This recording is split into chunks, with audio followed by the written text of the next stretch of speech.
హనుమంతునకు సువర్చలకు వివాహం జరిగిందా? కొన్ని ఆలయాల్లో ఏకంగా వారిద్దరికీ వివాహం కూడా జరిపిస్తున్నారు. హనుమంతుడు బ్రహ్మచారి. సూర్యుని కుమార్తె పేరు సువర్చల.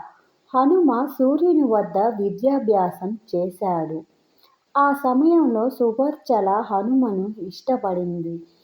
విషయం తెలిసిన సూర్యుడు విద్యాభ్యాసం అనంతరం హనుమను గురుదక్షిణగా సువర్చలను వివాహమాడమన్నాడు. హనుమ కలియుగాంతం అయ్యేవరకు ఆగమన్నాడు. ఆ తరువాత వివాహం చేసుకుంటానని చెప్పాడు.